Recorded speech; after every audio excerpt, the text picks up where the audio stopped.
The smell hit him first: stale gum, old sneakers, and something he couldn't quite name, like hope that had been smothered years ago.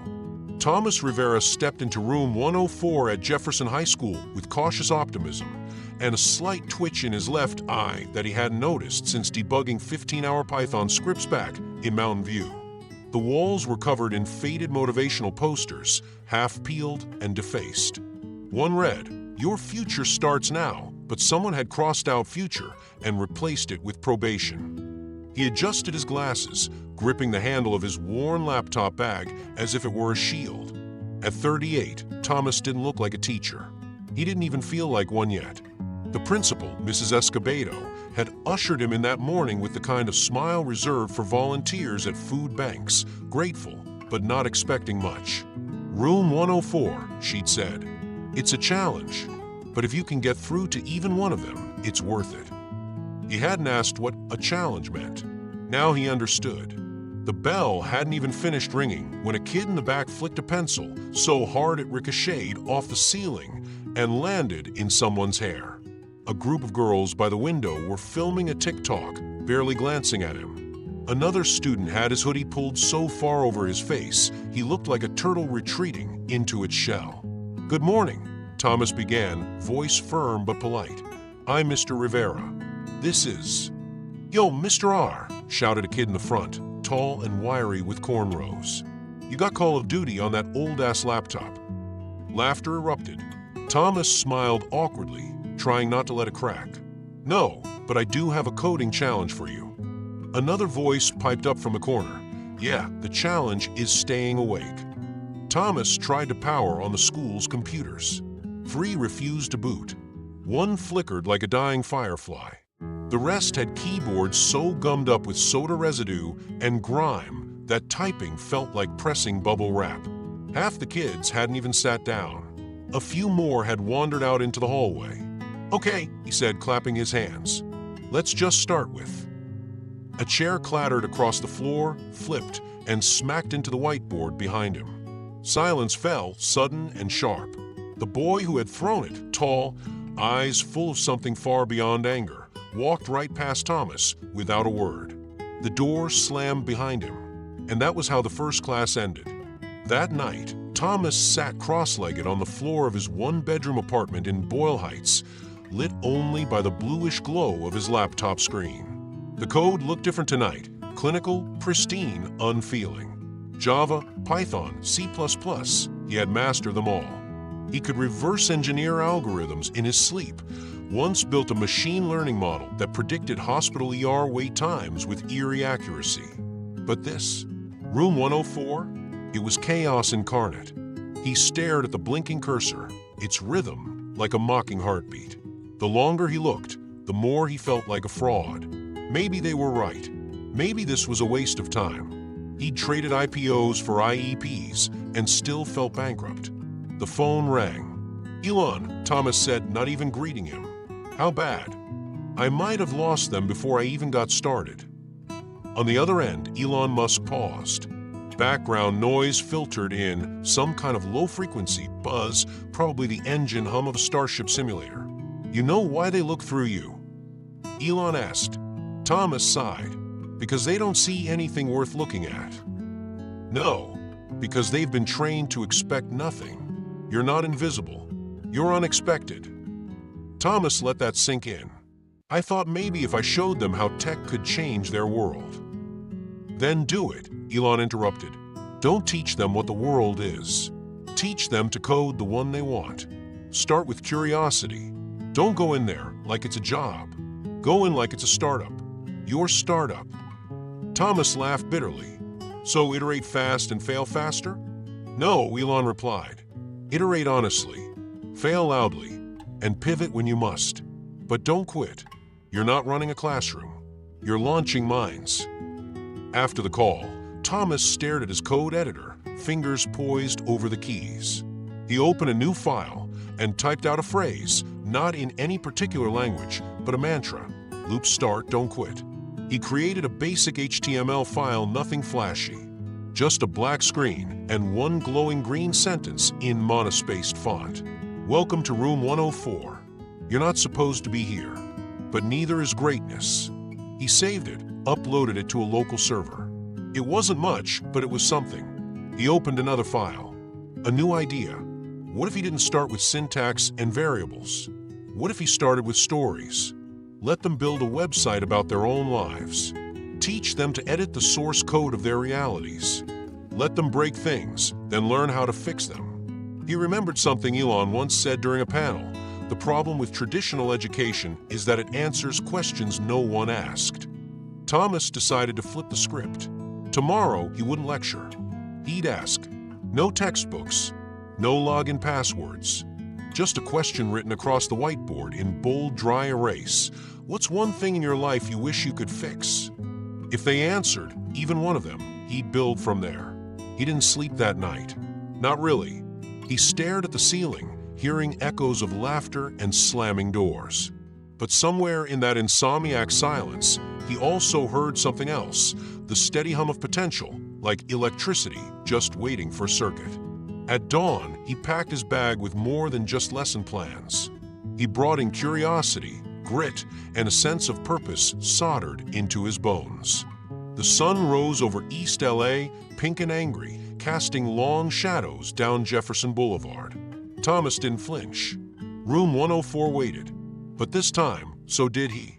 The sun hadn't yet cleared the smog-choked skyline of East Los Angeles when Thomas Rivera parked his 10-year-old hatchback outside Jefferson High. The air was cool, carrying a whisper of the Pacific over cracked asphalt and rusted chain-link fences. He sat behind the wheel for a moment, watching the gray stucco walls of the school absorb the dawn like sponge. His eyes were bleary, his body stiff from a restless night, but something inside him had shifted. Not hope, he wasn't naive enough for that, but resolve. Grit, maybe, or just the stubborn refusal to let the blank screens win. As he stepped into the building, a janitor mopped a puddle of something unidentifiable near the boys' bathroom. A flickering overhead light buzzed like a dying insect. Thomas nodded politely. The janitor didn't look up. Room 104 was exactly as he'd left it, cold, dusty, and indifferent. A few of the chairs had been stacked by someone overnight, likely the custodian, which gave the room a vaguely post-apocalyptic vibe, as if even the furniture had given up. He set his laptop bag on the desk and gently placed a worn cardboard box beside it. Inside were 5 Raspberry Pi kits, tiny computers no bigger than a deck of cards, each one packed with more possibility than most of the school's desktops combined. He pulled out the first kit, inspected the GPIO pins, ran a quick check on the preloaded SD card. Everything still worked. He hadn't touched these since a failed after-school coding club 3 years ago in Oakland. They smelled faintly of solder and dust. Let's try this again, he thought. The bell rang. Students filtered in slowly, like stormwater down a clogged drain. A few threw glances his way. Some grunted. Most didn't speak. Thomas greeted them by name anyway, reading carefully from a printed roster he'd memorized the night before. Morning, Jamal. Hey, Yasmin. Miguel, glad you made it. The responses ranged from shrugs to outright eye rolls. Thomas ignored the indifference and moved to the front of the class.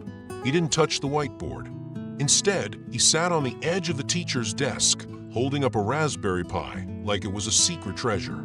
This, he said, is the beginning of something you can build. A rustle of candy wrappers. A cough. A sneaker squeaked.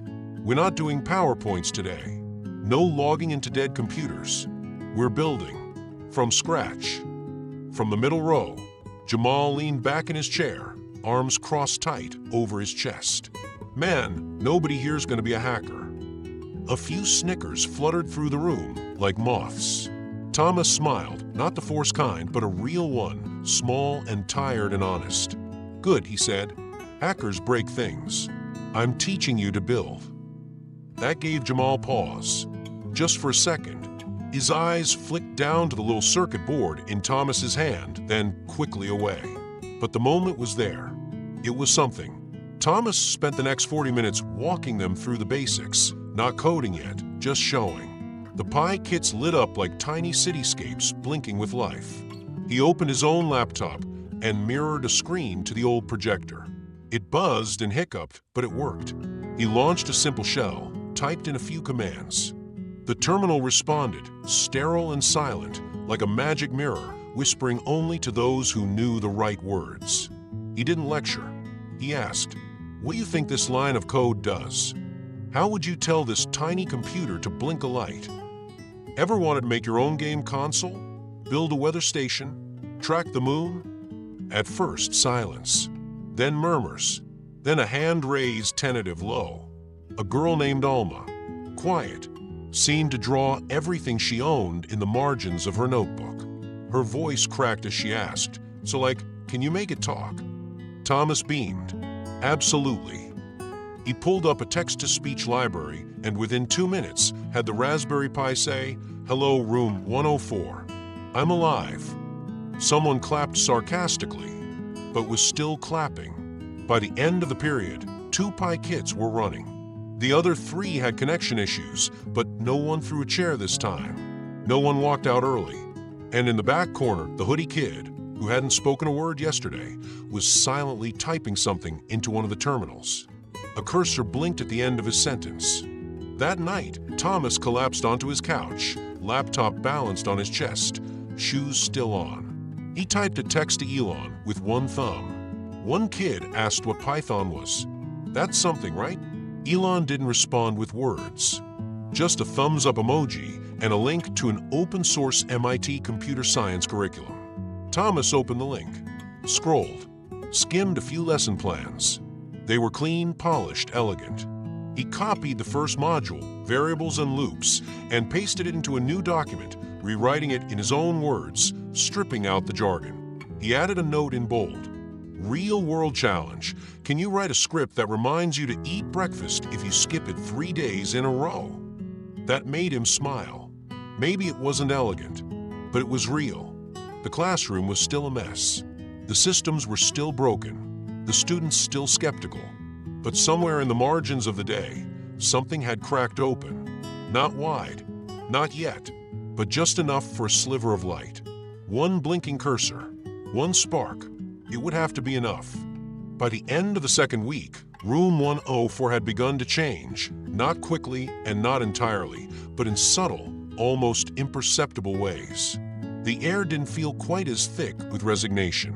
The laughter, once rare and sarcastic, had started to take on new tones, genuine, sharp, sometimes even joyful.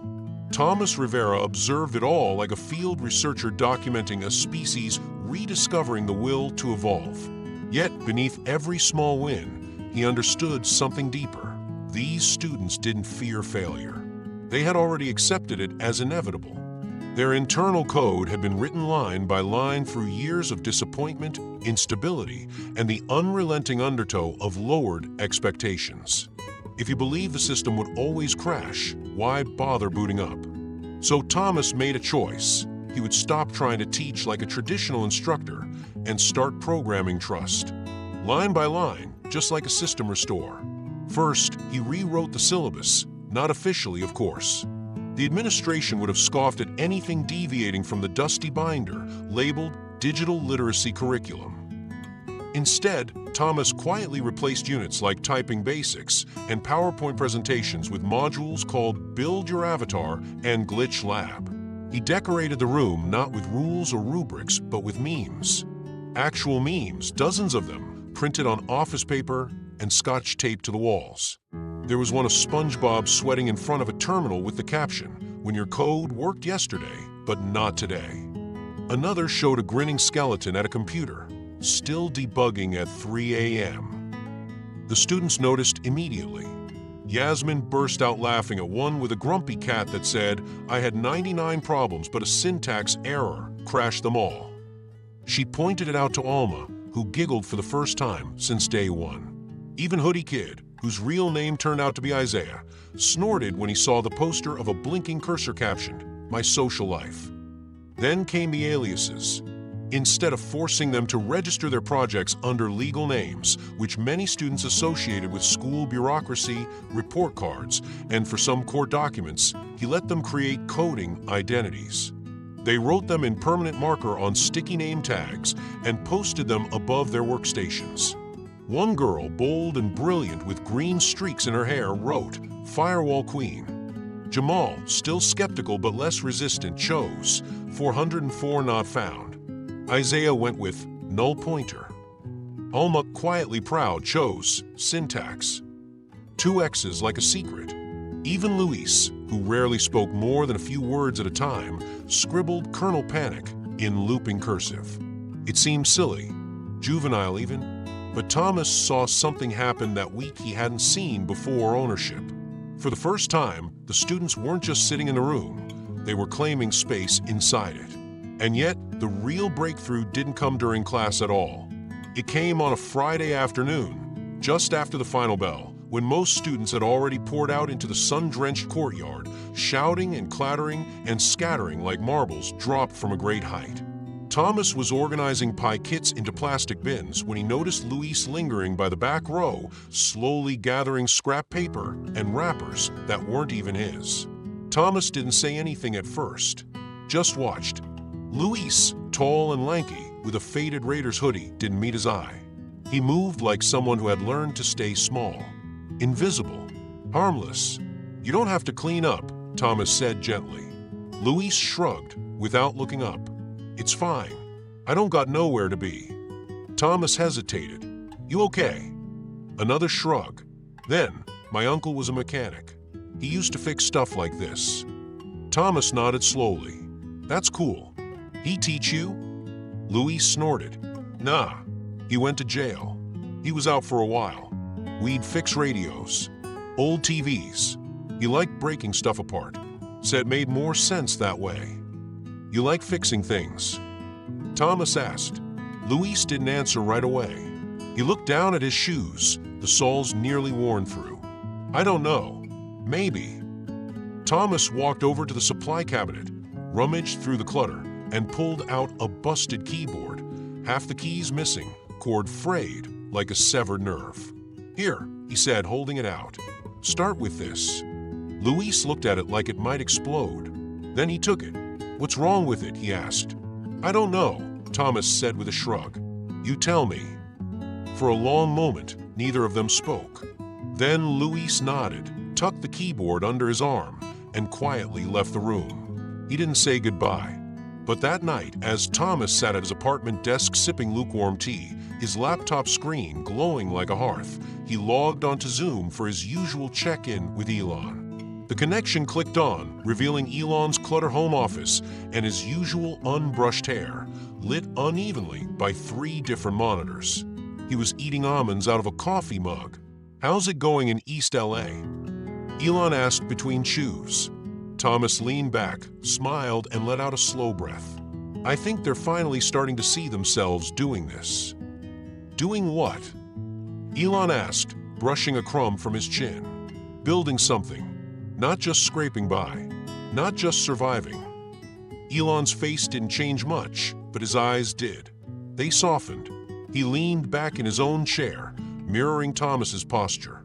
"That's the future," he said. "You're not just teaching code, you're debugging their beliefs." Thomas nodded, letting the words hang there like a kernel in RAM. For once, he didn't feel like he was faking it. For once, the silence that followed wasn't empty. It was full. And back in a small apartment across town, a student named Luis sat cross-legged on a stained carpet, screwdriver in hand, prying open the shell of a broken keyboard, looking not for what was wrong, but for what could still be fixed. Monday began with the usual hiss of the radiator, the distant slam of lockers, and the mechanical whine of aging fluorescent lights. But when Thomas Rivera unlocked the door to room 104, something felt off. The room was too quiet. Still, like a car right after it's been hot-wired. He stepped in, dropped his laptop bag on the desk, and scanned the room. At first glance, everything looked normal. But then he moved closer to the back row, where the oldest desktops were lined up like forgotten soldiers, and froze. One of the computer towers had its side panel pried off, wires hanging loose like veins. Another was missing its RAM sticks. A third wouldn't boot up at all. Someone had been inside the machines. Not just messing around, surgically invasive. USB ports were snapped. BIOS had been reset. A few machines had been wiped clean, the operating systems deleted completely. Thomas checked every unit. 7 computers compromised, 2 beyond easy repair. He sat in his chair and stared at the carnage. For a moment, he felt a rush of anger so sharp it made his hands tremble. All the slow progress, all the effort to build trust, to build them, and now this.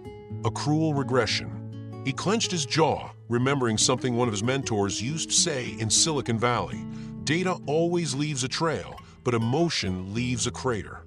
15 minutes later, the principal, Mrs. Escobedo, stood in the doorway, arms crossed, her tone clipped with "I told you so" energy. "I warned you," she said, scanning the damage. "You give these kids tools, they turn them into weapons. What did you expect?" Thomas swallowed the bitter taste in his throat. "I expected setbacks." "Well," she said with a dry laugh, "congratulations. You got one." He wanted to shout, wanted to rage, but instead he did something else, something no one expected, including himself. When the bell rang and students filed into room 104, they stopped short at the sight of dismantled computers spread across the front tables. Wires, screws, motherboards, and half-assembled towers sat under the glare of exposed ceiling lights like patients on operating tables. Thomas stood beside them, not angry, not accusatory, just still. He waited until everyone had taken their seats, some with curiosity, others with unease, then spoke. "Someone broke into these machines," he said plainly. "Took parts, wiped drives, destroyed work, set us back." A long silence followed. Jamal leaned forward in his seat, expression unreadable. Alma looked down at her notebook. Isaiah, hoodie up, stared at the floor.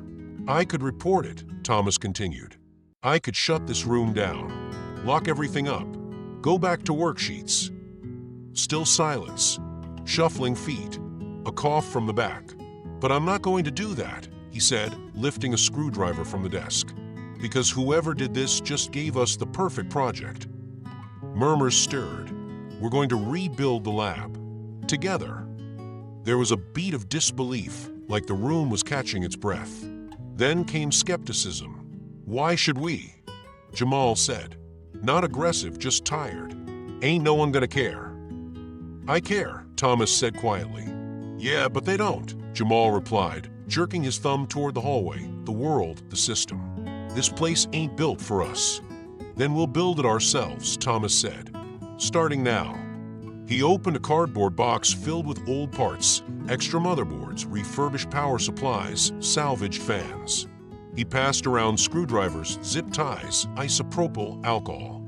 He demonstrated how to seat RAM, how to reconnect SATA cables, how to properly ground yourself before touching a motherboard. No one moved at first. Then Luis stepped forward, quietly, picked up a machine with its side panel off, and began inspecting the inside. Next, Isaiah got up, knelt beside one of the towers, and began reconnecting cables in silence. Then, shockingly, Jamal rose, walked up to the mess, picked up a busted power supply and said, "I used to strip car stereos. For cash. Back before things." Thomas gave a slow nod. "So maybe now you can rebuild one. This time, no one calls the cops." That broke the tension. A ripple of cautious laughter moved through the room. For the next hour, room 104 was transformed. The whir of screwdrivers filled the air, the clatter of keys being reseated. Alma cleaned dust from fan blades with cotton swabs. Yasmin figured out how to boot from a USB. Even Firewall Queen helped organize parts into bins labeled good, maybe, and dead. And something else happened, something Thomas noticed not just in their hands, but in their eyes. Ownership. By Thursday, the room buzzed with life. The computers weren't just functioning again, they were running faster, cooler, smarter. Jamal had optimized boot settings. Luis figured out how to install Linux on a wiped drive. Isaiah programmed a simple script that checked machine temperature and displayed it on a minimalist interface with a pixelated skull logo. Thomas printed a new sign and taped it above the door. Room 104, open source thinking zone. No one defaced it. Not a single sticker. Not even a scratch. That night, Thomas sat on his fire escape, looking out over Boyle Heights, the city blinking in low-grade constellations of red and amber. He texted Elon a single sentence. "Most people see vandalism. You saw potential." Elon replied almost instantly. They saw themselves in the machines, broken but fixable. Thomas stared at the message for a long time, thumbs hovering above the keyboard. Then, with a quiet laugh and mist in his eyes, he typed only 2 words. Exactly that. The walls of Thomas Rivera's apartment were thin. Most nights, they carried the sounds of someone else's argument, a dog barking 3 floors down, or the distant hum of the freeway slicing through East LA like a scar. But that evening, it was quiet. Too quiet. He sat at the kitchen table, surrounded by lesson plans and printouts, the soft glow of his laptop screen reflecting off the chipped tiles. His wife, Marisol, leaned against the doorway with her arms folded, watching him for a long while before she finally spoke. "You work all day," she said gently. "You tutor after school. You bring work home. And still..." He looked up, tired eyes meeting hers. "And still," she continued, "you can't save them all, Thomas." He closed his laptop softly, not angrily, just soft, as if the conversation itself was fragile. "I'm not trying to save them," he said. "That's not the goal." Marisol raised an eyebrow, but didn't interrupt. "I'm trying to give them a terminal," he said, gesturing toward his laptop. "That opens up the world. A place to stand. Something they control. Something that listens when they type." Marisol didn't answer. She crossed the kitchen and kissed him on the top of the head, then walked away, her silence somewhere between support and concern. The next day, Thomas stood in front of the class and wrote 1 sentence across the whiteboard in green marker. "Tell your story before someone else does." The students looked up, puzzled. He turned around, smiled. "Today's challenge is different. You're going to build a website." Groans. A few rolled eyes. "Not just any website," he clarified. "One that tells your story." "About what?" someone asked from the back. Maybe Harper, maybe Jamal. It didn't matter. The question was real. "About whatever matters to you," Thomas said. "Who you are, where you're from, what no one knows because no one ever asked." He divided the class into small groups. It was awkward at first. Clusters formed like tectonic plates, slow, uncertain shifts. Some students just stared at the screen, hands hovering over keyboards, unsure where to start. Others whispered, laughed nervously, got stuck at the title page. But then Harper moved. She didn't say much, barely did, ever, but her work always spoke volumes. She was slight, wore her hoodie sleeves pulled over her hands, and had a gaze that could see through a firewall. Harper quietly opened a text editor and typed the words. Digital Refuge. That was the site name. Thomas noticed it and nodded quietly from across the room. By the end of the week, her group's project had turned into something no one expected. The homepage was stark, white text on black, no images, just a single scrolling page of testimonies. Anonymous entries, written by her classmates. My brother was deported last year. We haven't heard from him since. I sleep in my mom's car, but I still come to class so she won't cry. I miss my sister.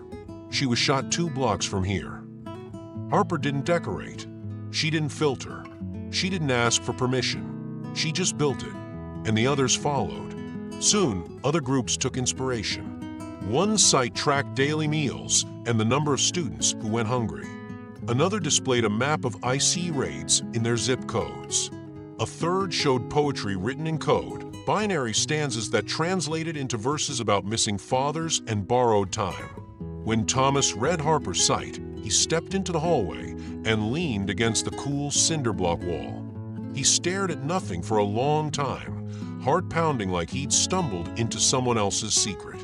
He opened his phone and texted Elon, "How do I protect them from all this?" The reply came quickly.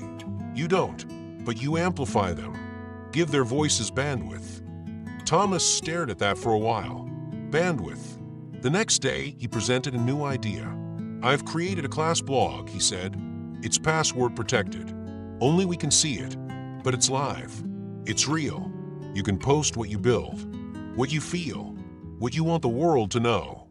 Can we post anonymously? Someone asked. Absolutely. Can we post stuff that's not school appropriate? Thomas paused, then nodded. If it's real, if it matters. Yes. The classroom changed after that. Not overnight, not loudly, but it shifted. During lunch, students came in to write. After school, they stayed to debug not just code but emotion. Alma posted a poem in HTML about her mother's hands. Luis shared a digital comic about a boy building a robot from parts he found in the trash. Jamal uploaded a music loop he'd coded in JavaScript with lyrics about growing up under surveillance. It wasn't about likes. It wasn't for applause. It was about being heard. One evening, Thomas logged in and found a post with no name attached. Just one line of text blinking at the top of the page. I used to think I was invisible. Now I see my own echo. He didn't know who wrote it, but he knew they were finally speaking. And someone somewhere was finally listening. By early October, Room 104 no longer felt like a detention hall disguised as a classroom. The dust still clung to the corners, the air still carried the faint smell of old plastic and teenage sweat, but something had changed. It was in the way the students entered the room, less dragging feet, more measured steps. It was in their posture, the way they leaned over the monitors with intent, how they talked with their hands while explaining nested code or arguing over font colors. It was in the subtle nods of acknowledgement between them, something that hadn't existed weeks ago. The students were evolving, not just as coders, but as a collective. Thomas watched it unfold with a sense of awe that never quite faded. They were speaking in syntax now, thinking in tags and logic. They wrote in HTML, danced with CSS, and dabbled in the chaos and magic of JavaScript. Their language was changing, and with it, so was their perception of what they were capable of. Jamal, whose early contributions to class were mostly sarcasm, had become obsessed with front-end development. One afternoon, he stayed after school and asked, "Can I make a site for my mom's tamales?" His voice was tentative, like the idea itself was fragile. "Absolutely," Thomas said. "What do you want it to do?" "I want people to order online," Jamal said, "but also read about her story, like how she came here. You know." Within days, he had a prototype. A simple but beautiful layout, hand-drawn sketches of tamales, soft background music and Spanish guitar, a bio section titled La Historia de Mama. The ordering system wasn't perfect, forms didn't submit properly, and a few buttons still linked to placeholder text, but it didn't matter. It worked. It was alive. Harper built something else entirely. Her site, sleek and minimalistic, was called Homework Engine. It let users sort assignments by urgency and subject, with gentle reminders and a visual tracker for progress. "It's for people like me," she said when Thomas asked about it. "I forget things when I'm anxious. This helps organize the noise." The breakthroughs weren't just in code, they were in confidence. But the moment that shifted everything came on a rainy Thursday afternoon. Thomas had planned a light day. The students had been pushing hard all week, debugging group projects and revising personal websites. He wanted to recenter them, so he handed out a simple assignment. Write a Hello World program. Groans rippled through the room. Isaiah raised a hand without looking up. "Didn't we already do that, 6 weeks ago?" "Sort of," Thomas replied. "But this time, I want you to replace world with something personal. Something that matters to you. It can be a person, a memory, a dream. Anything." At first, there was silence. Then keyboards started clicking. Alma typed, "Print, hello abuela." She smiled softly when the terminal responded. Her grandmother had raised her. Luis wrote, "Echo hello failure." He stared at it for a while before adding a comment above, "Because that's what I want to stop fearing." Jamal entered, console.log, hello legacy. His eyes didn't leave the screen. No sarcasm, just presence. Harper hesitated. She typed, document.write, hello silence. Paused, then backspaced. Replaced it with, hello voice. The screen belonging to a quiet boy who rarely spoke flashed. system.out.println, hello future. He didn't look up. He didn't need to. The code had said enough. Thomas moved silently around the room, watching glowing screens echo pieces of their lives. There was no performance here, no grade-driven effort. This was intimacy rendered in syntax. He recorded the outputs with their permission, just screen captures. No names, no edits. 35 students, 35 personal greetings, 35 tiny declarations to a digital universe that maybe, just maybe, was listening. That night, Thomas sat on the floor of his apartment, back against the couch, watching the compiled footage. White text against black terminals. A sequence of voices no one had heard before, not spoken aloud, but typed into being. He named the video file helloeverything.mp4. He thought for a long time before composing the email. Then, without attaching context, he just dropped the file into a message to Elon Musk. Subject line, something real. No more than 20 minutes passed. Elon, this is incredible. I showed it to the team. These kids, they're real. Let's talk about doing something bigger. Thomas blinked. Read it again. Something bigger. He leaned back, eyes fixed on the ceiling, heart racing. What did bigger mean? A grant? A partnership? A school-wide initiative? He didn't know, but the possibility felt like oxygen flooding a room that had been gasping for air. He called Marisol over. You need to see this, he said. She read the message, then looked at him with wide eyes. Is this for real? I think so. Tomas, she said, voice low. You did this. No, he corrected. They did this. I just hit record. He stared at the message one more time, then replied, They're ready. Just tell us where to build. That weekend, he returned to the classroom alone and placed a small printed label on the inside of each computer tower, right below the motherboard, built by hands that once felt invisible. Because now, finally, they were uploading something more than code. They were uploading humanity. The deeper Thomas Rivera ventured into the lives of his students, the more he realized that teaching them to code was only the surface layer. Underneath that, beneath the if statements, functions, and loops, was a deeper syntax written in hardship, resilience, and need. They were learning logic, yes. But life outside room 104 was illogical, unforgiving, and for many, painfully unstable. It started with Harper. She hadn't missed a class since the first week. Quiet, consistent, razor-sharp, Harper had become a cornerstone of the lab's emotional architecture. So when her desk remained empty on Monday morning, Thomas noticed. When it remained empty Tuesday, he worried. By Wednesday, he knew something was wrong. He checked in with the office. No answer. Called the emergency contact on file, disconnected. He emailed. Nothing. That evening, as the sun sank behind the skyline and the streetlights blinked to life in East LA, Thomas stopped by the local public library on a hunch. It was a quiet building wedged between a laundromat and a pawn shop, its inside always smelling faintly of printer toner and hope. There, in the far corner by the public terminals, was Harper. Her hoodie was pulled tight around her face. A backpack sat at her feet, bulging not with school supplies, but with clothes. On the screen in front of her, lines of CSS. She was still coding. Thomas approached quietly, not wanting to startle her. Harper, he said gently. She turned. Her eyes were tired, swollen slightly, but not ashamed. She smiled, a faint, crooked thing that barely held itself up. You said the code doesn't care where you type it, she said softly. He sat beside her, swallowing the knot in his throat. What happened? She didn't look away from the screen. We got evicted. My mom missed 2 rent payments. The landlord didn't wait. We're staying with my aunt, but there's no room. No Wi-Fi. Thomas didn't ask more.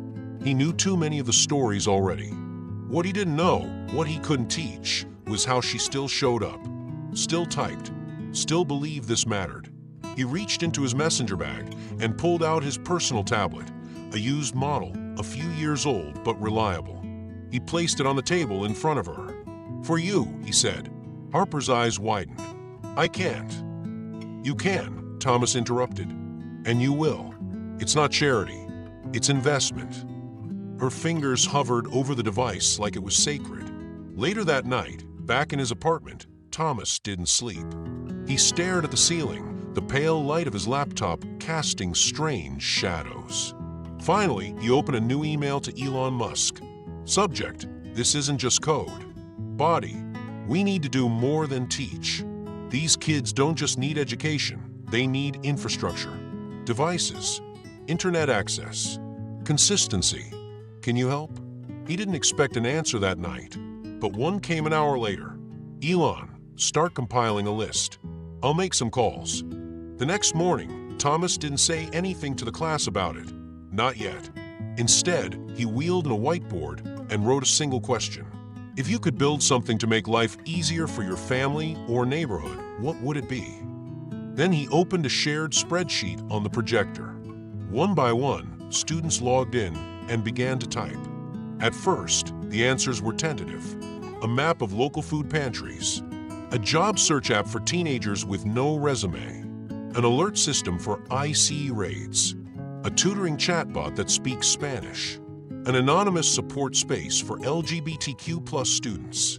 But then, like a dam breaking, the entries poured in. An app that finds safe places to sleep, a site that translates eviction notices, a database of community lawyers who work for free, a weather tracker for unhoused families, a calendar for when the school gives away food or clothes. Each row felt like a plea, a prayer disguised as a product idea. But Thomas didn't pity them. He was past pity. What he felt was admiration. They weren't just dreaming about tech, they were weaponizing it for survival. And that's when he knew he wasn't teaching computer science anymore. He was witnessing the moment code turned into purpose.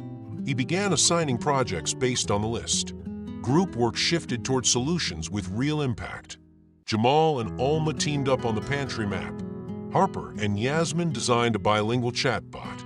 Isaiah and Luis coded a prototype for a mobile alert system that worked over SMS, knowing many families didn't have reliable smartphones.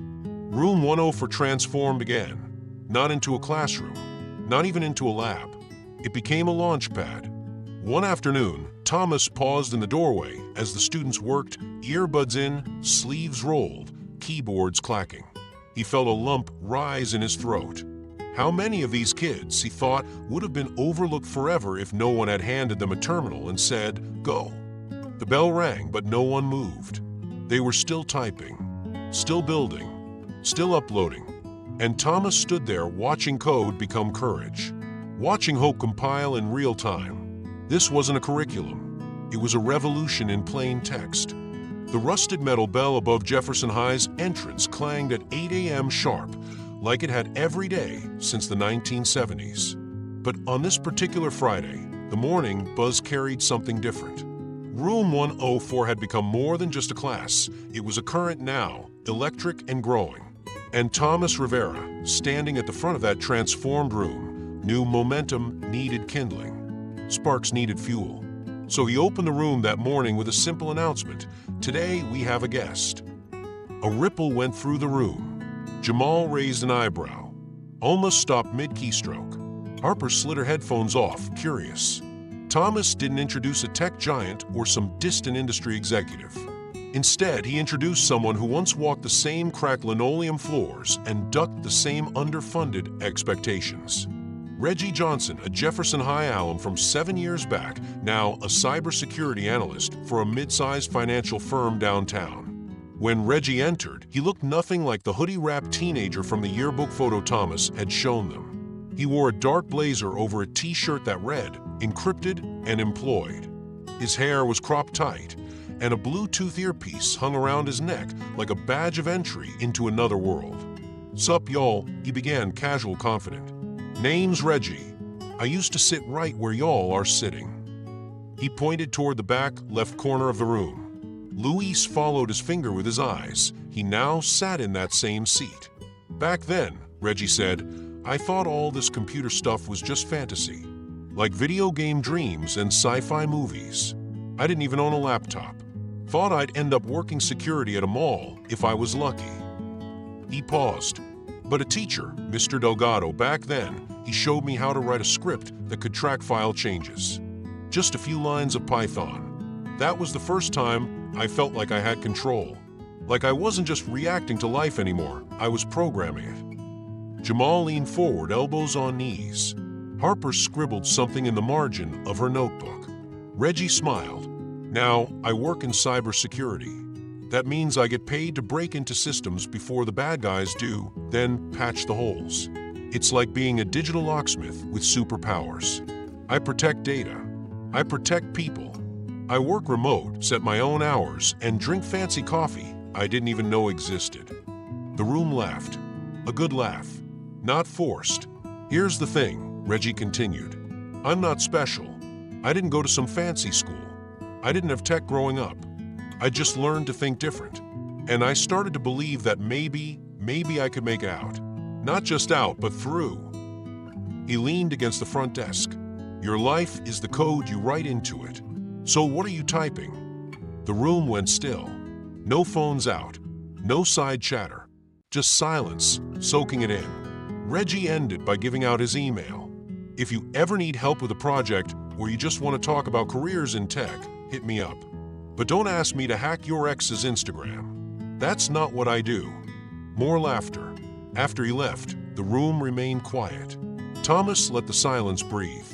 That kind of moment didn't need filling. It needed processing. Finally, Isaiah broke the silence. He muttered just loud enough for the rest to hear. He made it. Maybe we can too. It wasn't meant for attention. It was a soft confession. But it was received. Jamal nodded. He's like us. He just didn't quit. That evening, after a long day and a short dinner, Thomas sat at his kitchen table staring into the glow of his laptop. The subject line of his email read simply, Reggie lit them up. He didn't need paragraphs. He just wanted Elon to know the truth of the moment. The reply came an hour later. Elon, then let's make sure they never run out of spark. Thomas leaned back in his chair, the words echoing in his head like a mantra. Never run out of spark. That's what it was really about, wasn't it? Not just the code, not even the tools, but the belief, the ignition, the flicker of maybe that needed only the smallest flame to catch. That weekend, Thomas started planning more guest sessions. Not with celebrities, not with influencers, but with people who looked like the students. Sounded like them. Were them. Former dropouts who learned Python. Single mothers who built Etsy shops using Bootstrap. Ex-gang members who became game designers. He wanted room 104 to be a space of living mirrors where the kids could see future versions of themselves reflected back, not with perfection, but with possibility. And while Thomas prepared spreadsheets, lesson slides, and outreach emails, he also began working on something else. A new banner. He printed it in bold, white letters over a dark navy background and laminated it himself. Your life is the code you write into it. He hung it just above the whiteboard where the projector light would hit it every morning. On Monday, as students filed in, still groggy from the weekend, each one read the words. Some glanced once, some stared longer. But Harper stopped, looked up at the sign, and whispered, just loud enough for Thomas to hear, "Guess it's time to write something great." And then she sat down, logged in, and started typing. By late May, the sun hung longer in the sky, and the heat settled thick over East Los Angeles like a prediction. School was almost out, and yet room 104 buzzed with more energy than ever. While other classes limped towards summer with movies and half-hearted reviews, Thomas Rivera's students were racing, not away from the finish line, but toward it, toward something they hadn't seen coming, toward purpose. The room itself had transformed into a kind of shrine to progress. The once blank walls were now alive with color, cluttered with student-created posters, binary poetry, algorithm flowcharts, bits of HTML humor, and printed-out screenshots of web projects that had evolved from barely functional layouts into complex, meaningful creations. Near the door hung a laminated quote in bold letters, "Your life is the code you write into it." Students now touched it like a charm as they entered. And Thomas, once an outsider with a dream and a borrowed curriculum, now stood in the center of something he hadn't built alone. He had scaffolded, yes, lit the spark, but they had built the fire. He watched them debug without being told, explain syntax to each other, challenge frameworks. They were fluent now, not just in language, but in thought. Their projects had shifted from abstract exercises to tools with real utility. Yasmin and Alma had developed a mobile site mapping food insecurity across LA County. Harper and Isaiah collaborated on a bilingual mental health resource hub, complete with emergency contacts and grounding exercises. Jamal's tamale ordering site had evolved into a full-fledged platform with delivery options and a payment portal. His mom cried the day it went live. Even Luis, who once seemed tethered only by his hoodie and silence, had presented an offline-first job search tool built with PWA tech. When asked why offline first, he had shrugged and simply said, "Most people I know don't have data plans." The principal, once dismissive, always cautious, now peeked into room 104 regularly, arms folded, face unreadable. But one afternoon, she pulled Thomas aside in the hall. Her voice was quiet, almost hesitant. "I've never seen students like this," she said. "You've changed something. We want you to present at the school board meeting next month." Thomas blinked. "You mean like a proposal?" "No, a showcase."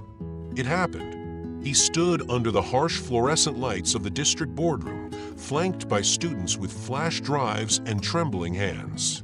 Jamal spoke first, voice clear.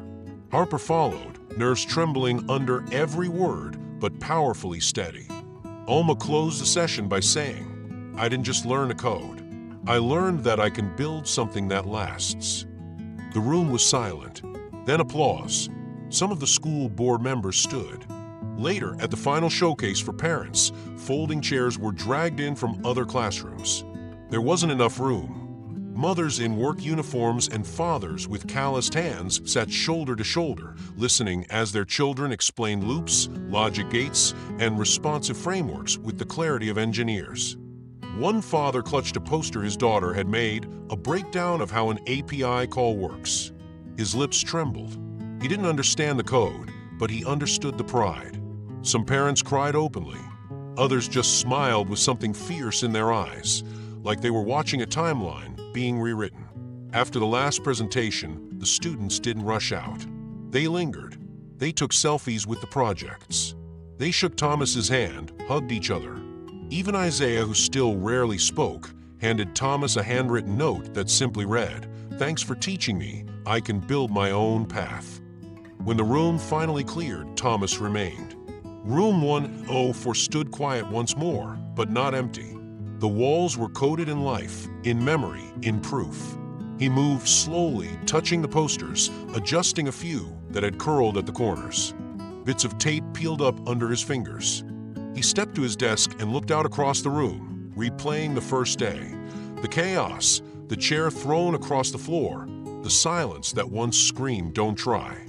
His phone buzzed on the desk. A single message.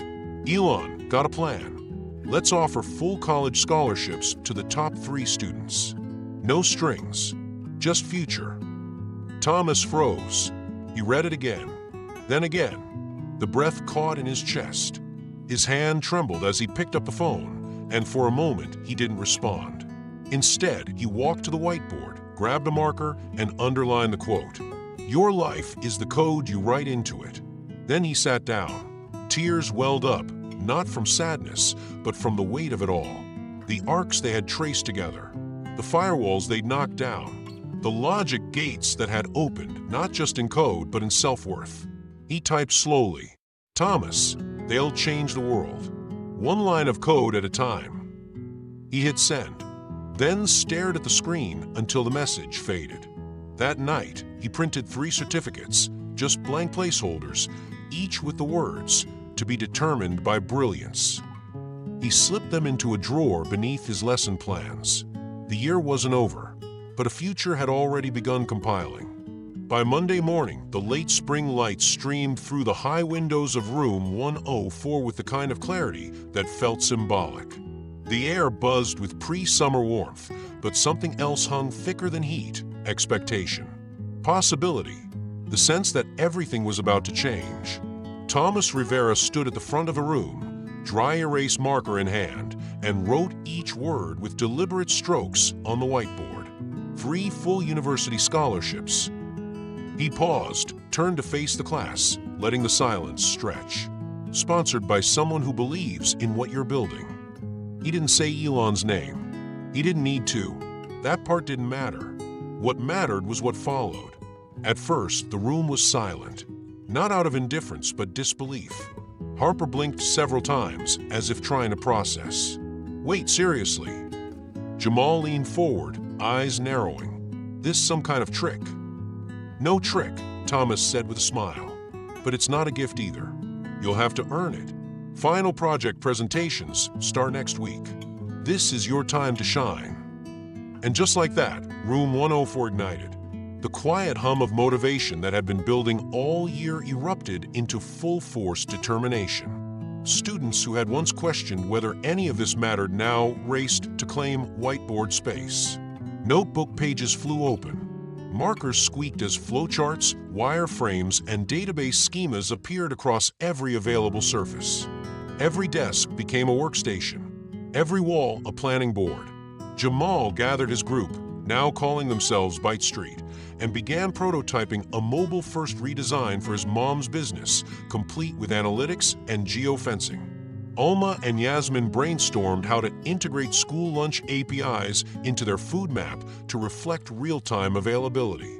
Harper rewrote her site architecture entirely, redesigning her mental health hub to include voice command accessibility.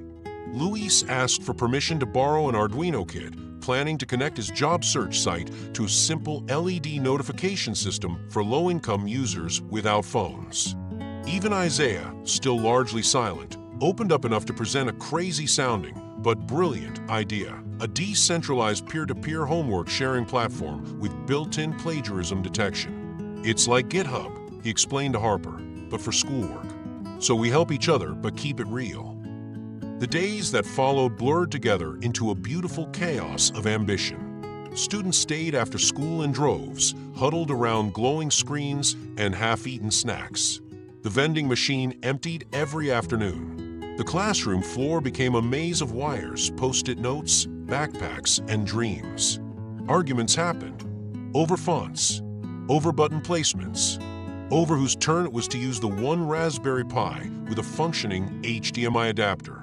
But there was no pettiness, only passion. Thomas roamed like a conductor between sections of an orchestra, offering suggestions, redirecting energy, asking the questions they hadn't thought to ask.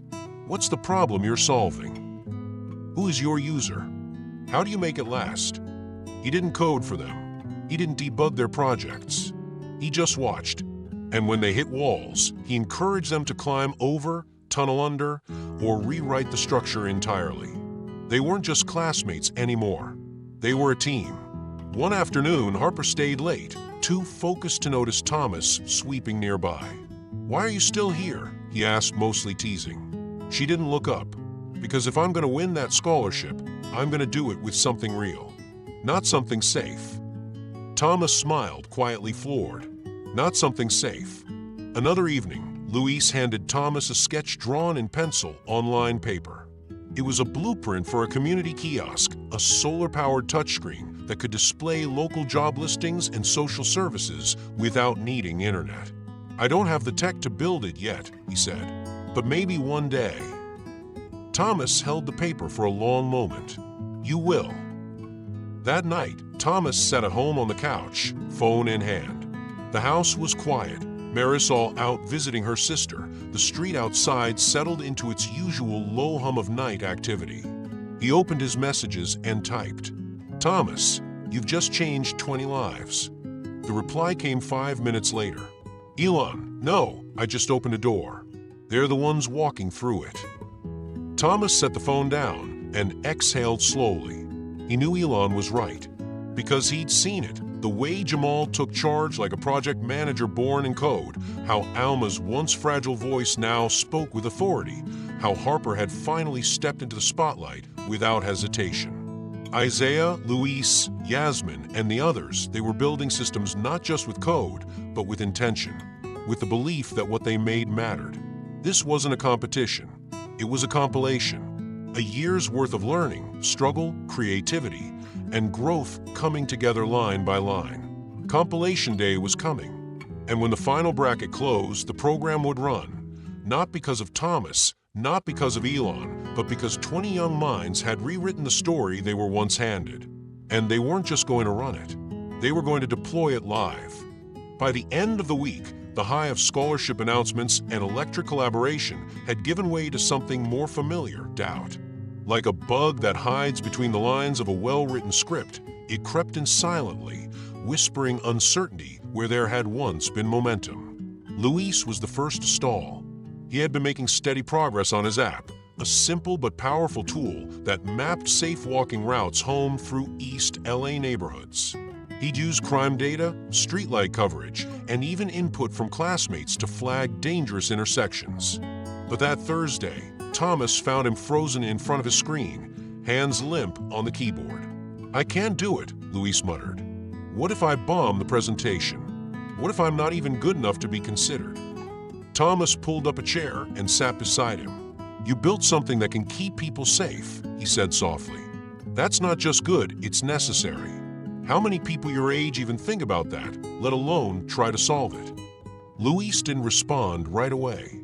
His eyes stayed glued to the screen, where an error message blinked back at him like a taunt. Finally, he nodded slightly. "Yeah, but what if no one takes it seriously?" "They will," Thomas said, "because you do." Doubt wasn't just Luis's burden. It trickled across the classroom like a faulty loop running in the background of every student's mind.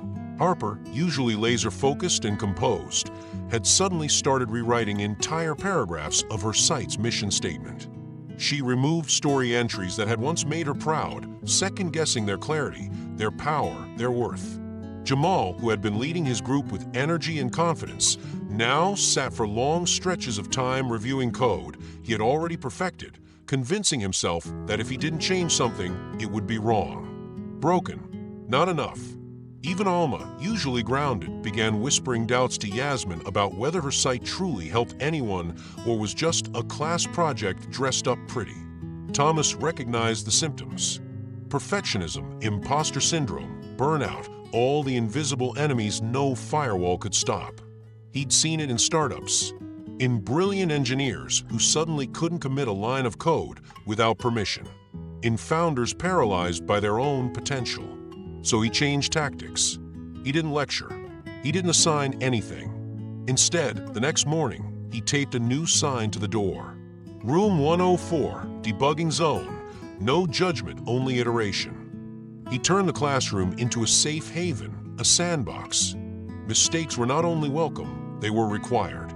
Every student had to submit a bug they were struggling with, not in their code, but in their confidence. Harper wrote, "I don't know if my words matter." Jamal, "What if I peek here?" Luis, "I'm afraid my project doesn't matter to anyone but me." Isaiah, silent as always, just wrote, "I don't belong in college." Thomas printed every note and posted them anonymously on the back wall under a banner labeled, "Known Issues." Then beside it, he wrote in red marker, "We fix these together." The students responded. He created a mock presentation panel. 3 peers playing the role of judges, offering feedback with one rule, only constructive, never critical. They role-played presentation days, laughed through mistakes, shared tips, redesigned slides. Some students stayed as late as 6 p.m. Some returned in the morning before the first bell. Jamal pulled Harper aside one afternoon. "Your words do matter. Your site got me thinking about my little brother. He gets so quiet when stuff happens at school. Your stories made me realize he ain't alone." Harper blinked, surprised. "Thanks, Jamal." He shrugged. "You made something real. That's the point, right?" Thomas watched from across the room. No rubric could measure that. To keep morale high, Thomas started bringing in snacks. One day, a box of tamales from Jamal's mom. Another day, pan dulce from the corner bakery. And on Friday, just after school let out, the final touch arrived. A large brown shipping box with a SpaceX return address. Inside were 20 individually wrapped packages. Each one, a sleek black notebook, hardcover, embossed in silver with each student's first name on the front. Inside, a single line was stamped on the first page. Build bold. No logo, no branding, just the phrase, printed like a mission. The students were stunned. Alma opened hers first. This is from Elon. Thomas nodded. A gift, to remind you that your ideas deserve space and a place to live. They ran their fingers over the cover like it was sacred. It wasn't about the price. It was about the message. That night, as they left the room, Luis with his bag over one shoulder, Isaiah with his hoodie up and his new notebook clutched tight, Harper tucking hers into her backpack like a secret journal, Thomas stood by the door and watched them go. He saw something in their eyes he hadn't seen in those first chaotic weeks: belief. Not in the class, not in him, but in themselves. And that, he knew, was the most powerful code they would ever write. The morning of demo day broke with unusual stillness. The usual clatter of sneakers in the hallways, the idle murmurs between lockers, none of it reached room 104. Instead, a tense hum filled the space, charged with the kind of electricity that precedes storms or launches. The lights were brighter today. The desks had been rearranged in a semicircle facing a borrowed projection screen. Fold-out chairs lined the perimeter, packed shoulder to shoulder with parents, teachers, administrators, and even a couple of local reporters with notepads in hand and curiosity in their eyes. Thomas Rivera stood at the doorway as guests filed in, nodding politely, heart pounding. He had barely slept the night before. Not out of fear, but awe. The students were ready, more than ready. And now it was time to show the world what Room 104 had really become. Each student wore their own version of presentation gear, some in press button-downs, others in clean hoodies and sneakers. But what unified them was not attire, but intention. They moved with purpose, laptops in hand, notebooks open to outlines they'd rewritten a dozen times over. Thomas clapped twice to settle the room. Let's begin. The first student up was Isaiah. To everyone's surprise, he requested no introduction. He walked to the front, hoodie still up, and launched into a calm, confident demonstration of his peer-to-peer homework collaboration platform. This is called groundwork, he explained, because every big dream starts on the ground level. The audience was stunned not only by the concept, an offline sync feature, privacy-first design, but by the fact that Isaiah, the kid who had once gone entire days without speaking, was now leading a full-scale pitch. Next came Luis. He stepped up, palms slightly sweaty, shoulders tense. But the moment he began walking through his SafeWalk app, showing real-time maps, customizable walking paths, and community-submitted alerts, the crowd leaned in. His final slide read, "This app won't fix the world, but might get someone home tonight." There was a pause, then a standing ovation. Luis froze for a second, overwhelmed, then smiled so widely his usual tension evaporated. Thomas had never seen him shine like that. Not just good, he remembered telling him once. Needed. Then Harper took the floor. She didn't speak immediately. She let the home page of her project load, Digital Refuge, its stark black background and softly scrolling testimony entries glowing against the dim classroom lights. "This is a space for stories we're too scared to tell out loud," she said. But code doesn't judge. It just listens. She scrolled through a few anonymous entries, one about losing a parent, another about housing insecurity, one more about navigating identity in silence. A teacher in the front row wiped her eyes. "I built this," Harper continued, "because I wanted people like me to know they're not invisible. This is where you can be seen, even when you're not ready to be heard." The room was dead quiet, not because no one cared, but because no one wanted to break the moment. Then Jamal strutted to the front like he was born to pitch. "Today, I want to show you something that started as a joke," he said. "But then I realized it could be serious." He loaded his app, CashTrack, a budgeting and savings platform designed specifically for single-parent households. The UI was sleek, intuitive, and included audio instructions for users who might struggle with literacy or language barriers. "I built this for my mom," he said, "because she was always saying, if I knew where the money went, I could keep more of it." Now she does. A ripple of laughter, and then applause that didn't stop for a full minute. There were more presentations, each one unique, thoughtful, personal. Yasmin showed a tool for translating legal documents into simple language.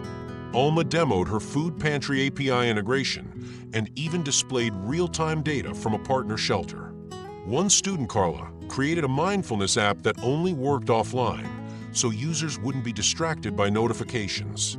But the final presenter of the day was Aisha, a student who had transferred mid-year, quiet but quick, always scribbling in her notebook. She wore a mustard yellow blouse and held a clicker like it might fly out of her hand. Her project was titled, Empty Shelves, a Data Story. At first, her voice shook.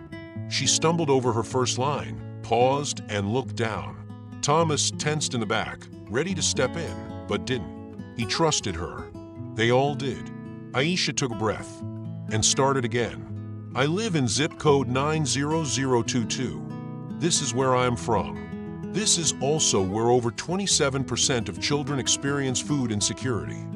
Her screen lit up with interactive graphs, neighborhood overlays, timelines of grocery store closures, and SNAP benefit reductions. These numbers aren't just stats. They're my block. They're my brother going to school hungry. They're my neighbors sharing canned beans. Her voice was steady now, her hands calm. By the end, the room was silent, not from discomfort, but from impact. The kind that lingers in the chest long after the lights come back on. And then thunderous applause. As the students filed back into their seats, cheeks flushed and notebooks full of praise, Thomas stepped forward to thank the guests, but was interrupted by a sudden alert on the classroom projector. A video window opened. Elon Musk's face appeared, grainy from a likely spacecraft hangar, but unmistakably present. "Hello, room 104, he said, smiling. "I watched every one of your presentations. And I just want to say, what you've done here is nothing short of extraordinary." He paused. "You are the future of tech. Not in spite of your story, but because of it." Thomas looked out at his students, Harper clutching her notebook, Luis wide-eyed, Aisha blinking back tears, Jamal smirking like he just got away with something, and knew, without a doubt, that this wasn't the end of their story. It was the launch. The Monday morning after demo day arrived with a strange stillness. No buzz in halls, no chatter in room 104. Just a quiet, weighty anticipation that hung in the air like the moments before liftoff. Students filed into the classroom one by one, clutching their notebooks tighter than usual, eyes darting toward the front of the room where Thomas Rivera stood, hands behind his back, a folded paper in one hand, and something unreadable in his expression. They all knew what today meant. 3 university scholarships. The promise had ignited their drive, their ambition. But now came the part no one wanted to talk about, the decision. Over the weekend, Thomas, Elon, and a hand-picked selection committee had spent hours reviewing everything. Not just the final products, but the process behind them. The code, the concept, the growth. Pages of debug notes, peer reviews, reflections from late-night Zoom calls and journal entries written in shaky handwriting and raw honesty. Each student had brought something extraordinary to the table. And that was the problem. Jamal's budgeting app was clean, elegant, and deeply personal. Isaiah's peer network was ambitious and technically advanced beyond his years. Alma and Yasmin's resource map had the polish of a professional UX team. Every line of code had a heartbeat behind it.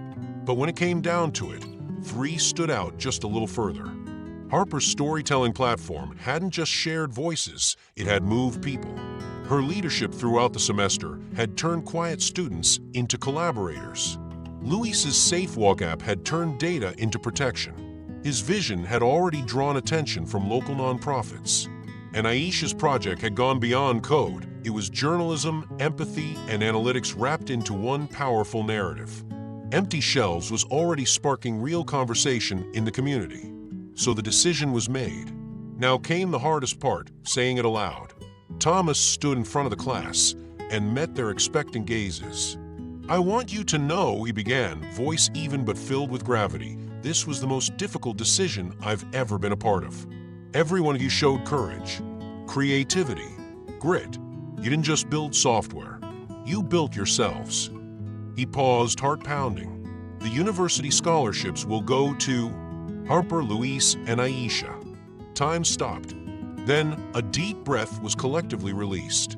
Harper let out a shaky gasp and covered her mouth. Luis blinked twice, jaw slack. Aisha clutched the edge of her desk like she might fall forward. But something incredible happened next. Instead of sulking, instead of silence, the others rose. Jamal was the first to stand. He crossed the room to Luis, pulled him into a hug, and said, "You earned that, man. Every bit of it." Isaiah bumped Harper's shoulder gently. Alma reached across and held Aisha's hand, smiling through her own tears. It wasn't just about who had received the scholarships. It was about what they had all become in the process. Thomas let the moment breathe. He watched the scene unfold with pride swelling in his chest. This was what they'd built. Not competition, not ego, community. Then his phone buzzed. He glanced down, read the message, and smiled.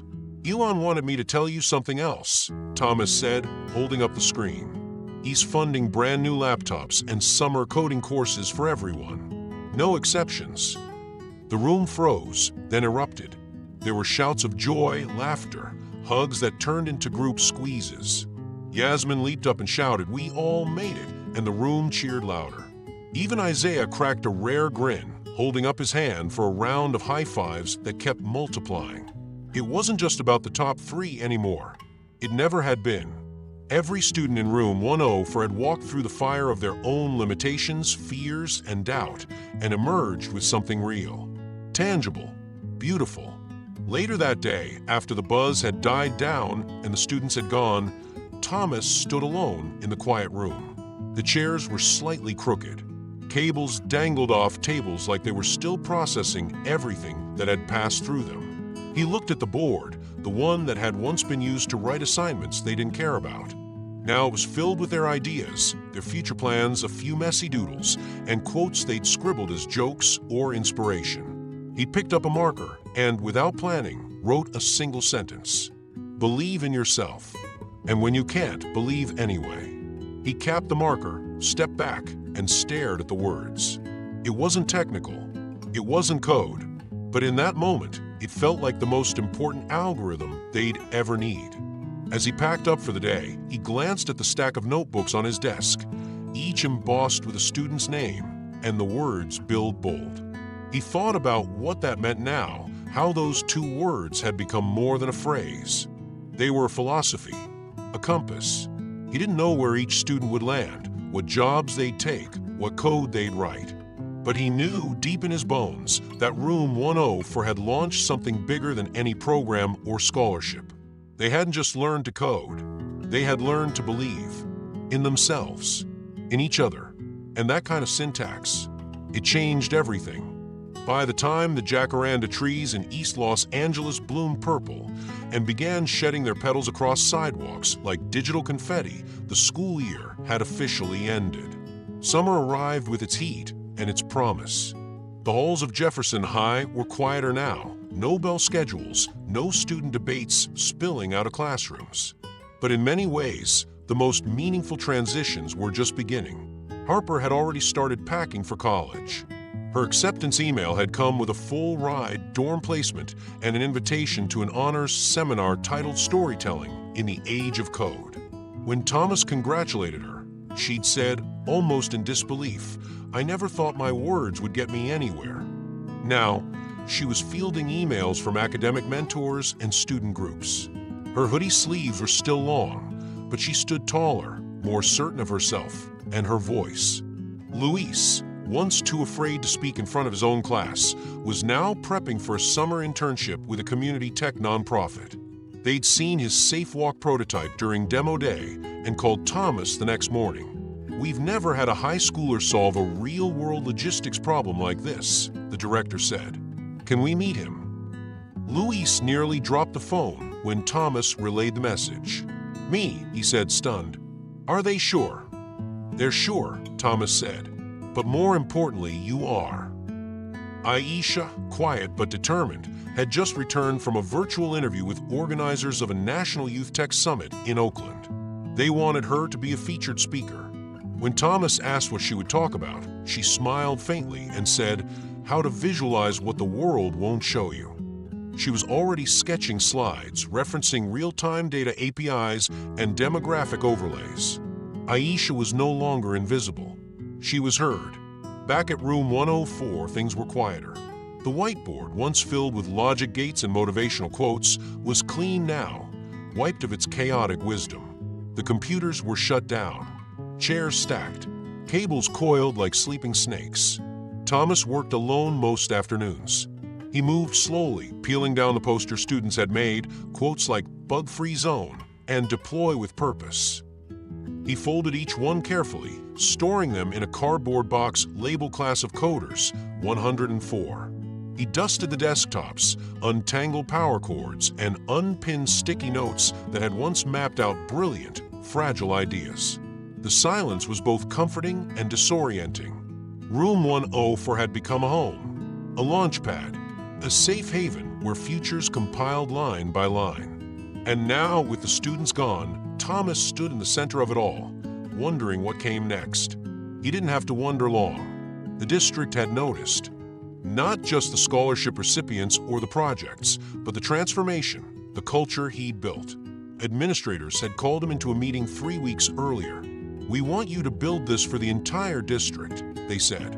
"Start a new tech curriculum. Scalable, inclusive, ground up. Can you design something like that?" Thomas had nodded slowly. "Yes, but it won't look like school."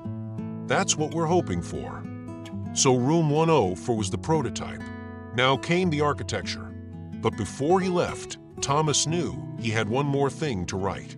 He opened his old laptop, the same machine that had first glowed with those trembling "Hello World" lines so many months ago, and created a new document.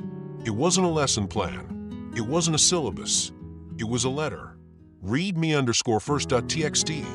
He typed slowly, deliberately, pouring into it everything he wished someone had told him when he was young. Everything he wanted his students, all his students, to carry with them, whether or not they touched code again. To my fellow builders, you've written functions, debugged loops, and launched things that never existed before. But remember, you are more than the code you write. You are not just developers, you are architects of systems, of communities, of futures. Never let anyone tell you that your background disqualifies you, that your zip code defines your ceiling, that your silence means you don't belong. You belong in every room you walk into, especially the ones that weren't designed for you. You are not imposters. You are innovators, the real kind. The kind that learns under flickering lights, that codes on borrowed machines, that builds websites with more empathy than bandwidth. The kind that rewrites what the tech world looks like, line by line, story by story. Never stop learning. Never stop building. And when doubt creeps in, remember, you started from room 104. You didn't wait for permission. You created possibility. Thomas. He saved the file and left it on the shared classroom drive. Then he powered down the machine for the last time and closed the lid gently, like tucking in an old friend. As he turned to leave, he paused at the doorway, looked back at the room that had changed 20 lives, including his own, and whispered, "This wasn't the end. It was a new terminal." And then he walked out, ready to build the next line.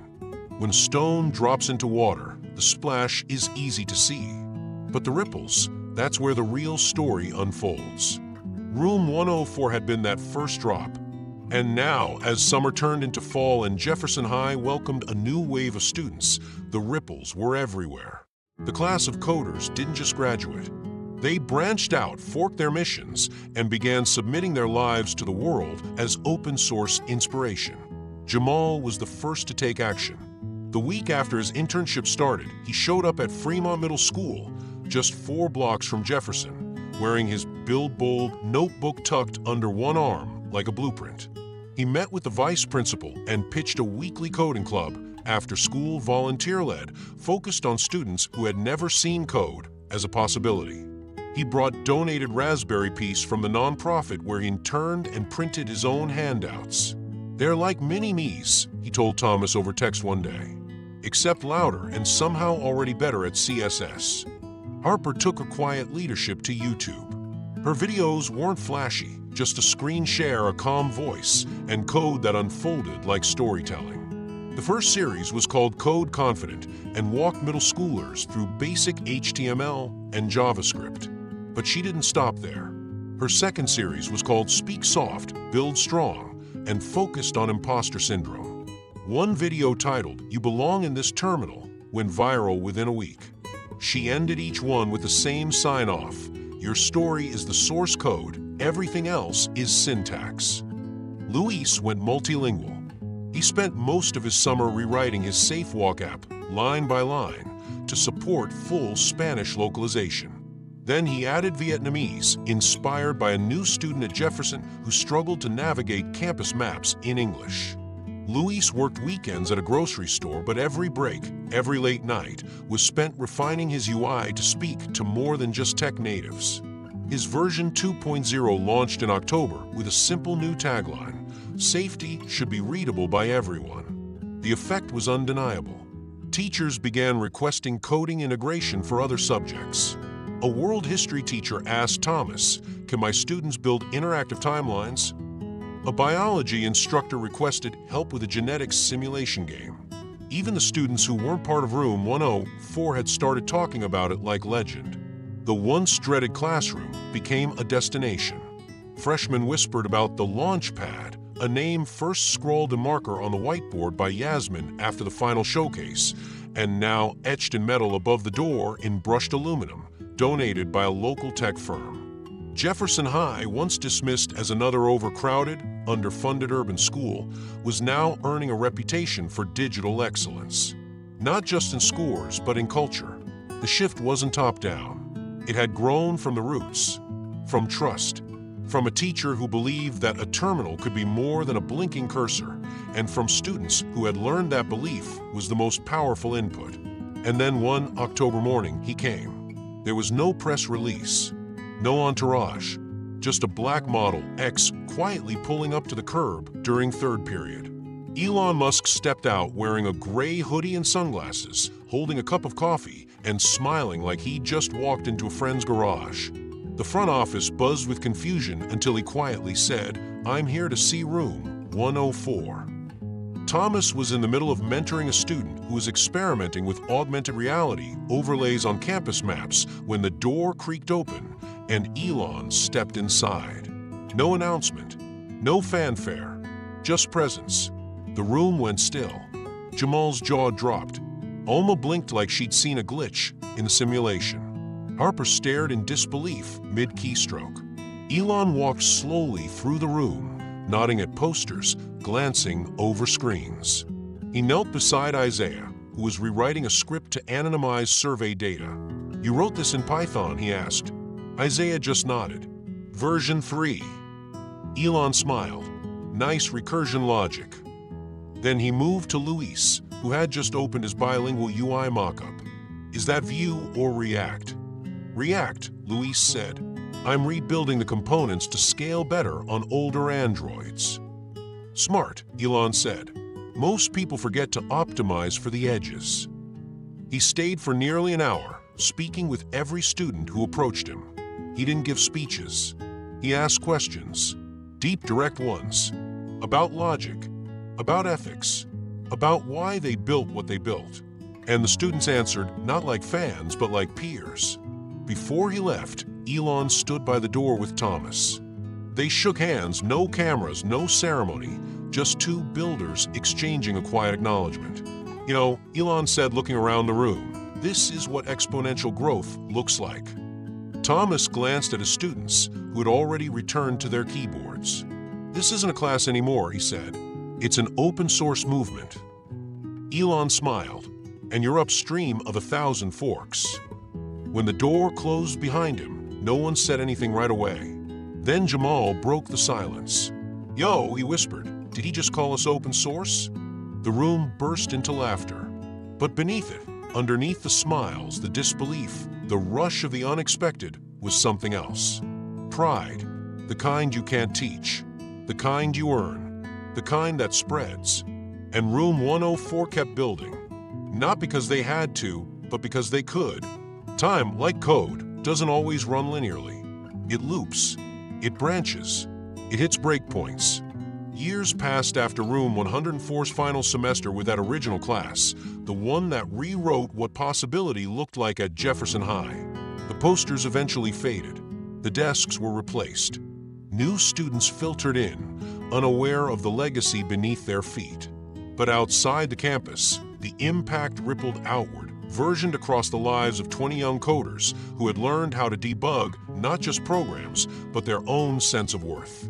Some of them stayed in tech. Luis accepted a junior engineering role at a startup focused on urban mobility and accessibility. By his second year, he had integrated his safe walk routes into a citywide transit app used across Los Angeles. Still quiet, still deliberate, he often spoke at community town halls, explaining user-first design principles in plain language to city officials who didn't know a string from a stack. Harper graduated with honors in digital media and founded a nonprofit called Syntax and Story, aimed at helping underrepresented youth use code to tell their truths. Her web series had over 1 million subscribers. One episode, Silent Syntax, When Code Speaks for You, was nominated for a Digital Human Rights Award. She still wore oversized hoodies and still closed every episode with her original sign-off, "Your story is the source code." Jamal took a different route. After 2 years in a prestigious boot camp and a brief stint at a tech firm, he pivoted. "I didn't want to write for someone else's vision," he told Thomas once over coffee. "I wanted to teach others how to write their own." He opened a community learning space in South Central LA, part coding dojo, part mentorship hub, part snack bar, and named it the Launchpad 2.0. On the wall behind the front desk was a mural, a chalk-drawn replica of the whiteboard from Room 104. Not all stayed in tech. Yasmin became a bilingual social worker. Isaiah, whose silence once masked brilliance, worked in cybersecurity for a human rights NGO. Alma pursued law, specializing in digital privacy. Aisha, now with a master's in data journalism, published award-winning stories on equity in education. And yet even those who moved far from JavaScript and Python still spoke of that class, that room, that teacher. Room 104 never left them. It simply forked and lived in the background of their operating systems. And Thomas? He kept building. He accepted the district's offer and rolled out a Tech for Equity program in 15 schools across LA County. He hired alumni when he could, spoke at panels, consulted for other cities. But he never stopped thinking of that first class, the one that had changed everything. That's why one brisk evening in San Francisco, he found himself seated at the edge of a sleek stage under warm white lighting, flanked by tech executives and education reformers at a national innovation summit. The audience was large: industry leaders, nonprofit founders, school board members, engineers, and the occasional curious student. Behind Thomas, a screen flashed: Tech for Transformation, Equity Through Access. When it came time for questions, a moderator leaned into the mic and asked, "Mr. Rivera, in all your work, across school systems, districts, even states, what would you say is your greatest success?" Thomas smiled. There were a dozen answers he could have given. The statewide grants, the Startup Accelerator Partnership, the curriculum that had been adopted in New York and Chicago. But none of that mattered, not really. He leaned forward slightly, mic in hand, eyes soft. "My greatest success," he said slowly, "convincing 20 teenagers that the world needed their ideas." There was a pause in the room, then a shift, energy changing. From the very back row, someone stood up. "Actually," the voice said, clear and confident, "you also showed them that code could carry their voice when nothing else could." Heads turned. There, illuminated by the stage lights, stood Harper. No longer a quiet high schooler, but a recognized creator, educator, and leader. Her hair was still long, her posture still humble, but her presence filled the room. Thomas's eyes flickered with emotion. He hadn't known she was there. The moderator stepped aside as applause erupted, slowly at first, then thunderously. People rose to their feet, moved not by celebrity, but by truth. It was a standing ovation, not for a product or a pitch, but for the quiet revolution of believing in someone before they believed in themselves. After the session, Harper and Thomas met just off stage. No cameras, no microphones. "I wasn't going to come," she said, "but then I remembered the letter you left us. The one on the shared drive." Thomas smiled. "Read me _first." She nodded. "I still have it. I still teach it," he said. They laughed quietly. "So what now?" she asked. "Now," he said, eyes scanning the crowd beyond. "Now we just keep building." And they did. In different rooms, different languages, different stages, but always with the same line of code running quietly in the background, written years ago in a dusty room with flickering lights and one determined teacher. A line of code that compiled not just into programs, but into lives worth living. The city hummed low under a deep blue sky as Thomas Rivera stepped off the plane at LAX. It was late, past midnight. The terminal was quiet, just the rolling echo of suitcase wheels and the soft murmur of the intercom bouncing off white tile. He didn't wait for a car. He drove himself this time, preferring the silence, the solitude, the feeling of decompressing slowly after the surge of emotion he'd carried with him from San Francisco. The conference had ended hours ago, but it lingered like heat, Harper's words still ringing in his ears. Her standing in that auditorium, voice strong, claiming her seat in a world that once overlooked her. He could still see the faces in the crowd rising to their feet. That wasn't applause, it was reverence. Not for him, not even for her, for what they had built. Together. By the time he pulled into his driveway in East LA, the streets were empty, quiet in the way only the late night can be. The neighborhood hadn't changed much over the years. Same cracked sidewalks, same flickering street lamp at the corner. But he had, and so had the kids. The ones who once filled room 104 with self-doubt and brilliance, noise and quiet, chaos and code. He dropped his bag by the kitchen door and poured himself a glass of water. No wine, no celebration, just breath, just space. He opened his laptop out of habit, checked his inbox, notifications, calendars, a few articles from education journals citing the Jefferson High turnaround model. He ignored them. He wasn't interested in models or metrics tonight, but one email caught his eye. From Luis Moreno. Subject, he built his first web page, smiley face. He clicked. "Hey, Mr. Rivera. Hope you're good. It's late here, so I'm guessing it's even later where you are. I just had to share this. My little brother Marcos, he's been watching me work lately. Tonight I sat with him and showed him the basics of HTML. I didn't expect much, but he got it fast. Like really fast. He just built his first web page.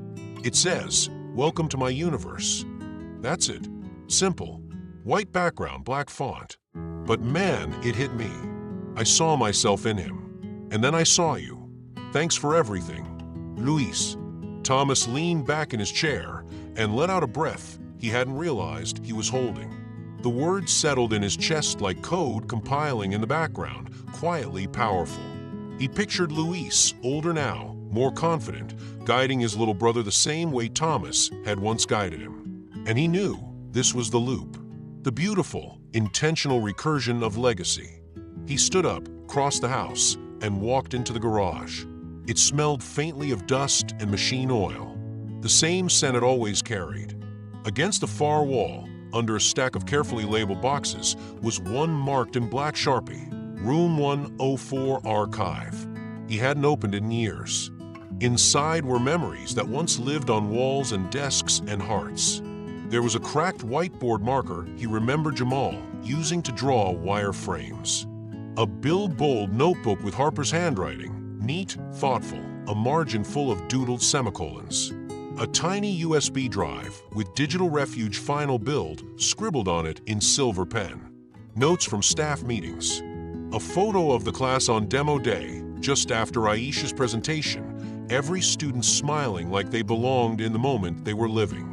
He sat on the cold concrete floor, and let the past unfold around him like pages in a textbook he'd never stopped studying. They had all gone in different directions.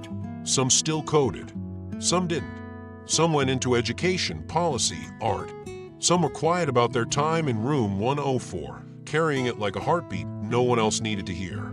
Others spoke openly on stages, in interviews, in classrooms of their own. He had always told them, it's not the lines of code, it's the courage to write them. He reached into the box and pulled out a clean notebook, one of the last Build Bold editions he'd kept for himself. Its pages were crisp, untouched. It felt symbolic, fitting. He opened to the first page, dated the corner, and began to write not a curriculum, not a speech, just one final reflection. Legacy isn't the lines of code we write, but the people who keep typing after us. He paused after the last word, then slowly closed the cover. He sat there for a long moment, breathing in the stillness. The silence wasn't sad. It wasn't the end. It was space, an empty function waiting for its next argument. An open terminal, blinking patiently for what came next. The garage was dim, but enough moonlight filtered in to reflect off the metal shelf. In the far corner, an old poster was still tacked up, curling at the edges. Room 104, Open Source Thinking Zone. He smiled, not because of what had happened, but because of what would. Because somewhere right now, a kid in a quiet room was typing HTML for the first time. Somewhere else, a teacher was deciding whether to believe in a student no one else did. And somewhere in Los Angeles, a 10-year-old had just written "Welcome to my universe" and meant every word. And that, Thomas realized, was the real code base. Not the syntax, not the certificates, not the standing ovations, but the small, unseen commits that carried on long after you'd closed your laptop. He turned off the light, stepped outside, and looked up at the stars, not searching for answers, just thankful for the journey. And as the door closed behind him, the night swallowed his footsteps gently. There was nothing left to teach, just more stories to watch unfold. The end. But hey, before you go, we'd love to know something. Where are you watching from? Drop your city in the comments. Not just because it's cool to see how far this story has reached, but because maybe, just maybe, you're sitting in your own version of room 104 right now. Maybe you've got a story, a ripple, a line of code waiting to be written. And if you do, type it, build it, pass it on. Let's keep this legacy compiling.